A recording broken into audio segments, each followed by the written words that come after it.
എന്നെയെന്ന് പറഞ്ഞ് ഞാൻ പ്രാർത്ഥിക്കുന്നുണ്ടായിരുന്നു. ആ അതിനകത്ത് കിടക്കുക. അപ്പോൾ പിന്നെ ഇവർ രണ്ടാമതും വിളിച്ച് പറഞ്ഞു, ഇത് തെളിയുന്നില്ല, ഇവിടെ തെളിയുന്നില്ല, നിങ്ങൾ അനങ്ങല്ലേ എന്ന് പറഞ്ഞു.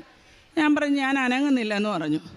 അങ്ങനെ പിന്നെ മൂന്നാമതും അവർ അതുപോലെ തന്നെ എൻ്റെ അടുത്ത് വിളിച്ച് പറഞ്ഞു, ഇതിനകത്തൊന്നും തെളിയുന്നില്ല, നിങ്ങൾക്ക് തെളിയാതുള്ള പടവേ തരുത്തോളൂ, ഈ മിഷൻ ഓടുന്നതിനും ഇത് പ്രവർത്തിക്കുന്നതിനുമൊക്കെ ഒരു സമയപരിധി ഉണ്ടെന്ന് പറഞ്ഞു.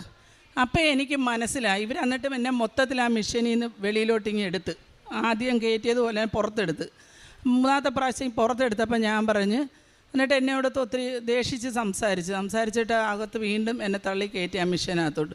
അപ്പോൾ എനിക്ക് മനസ്സിലായി, മോളെ നീ പള്ളു പറയണ്ട, എൻ്റെ അമ്മ എൻ്റെ അടുത്തുണ്ട്, എൻ്റെ അമ്മയാണിത് തെളിയിക്കാത്തത്, എൻ്റെ അമ്മയ്ക്കറിയാം എനിക്ക് സൗഖ്യം തരണം, അതുകൊണ്ടാവൊന്നും തെളിയാത്ത, എനിക്കിതൊന്നുമില്ല എന്ന് ഞാൻ മനസ്സുകൊണ്ട് അങ്ങനെ പറഞ്ഞിട്ട് പറയാം, അമ്മേ അവർ വഴക്ക് പറയുന്നു, അമ്മ അതെന്തുവാന്ന് വെച്ചാൽ കാണിച്ചു കൊടുക്കുമെന്ന് പറഞ്ഞ് ഞാൻ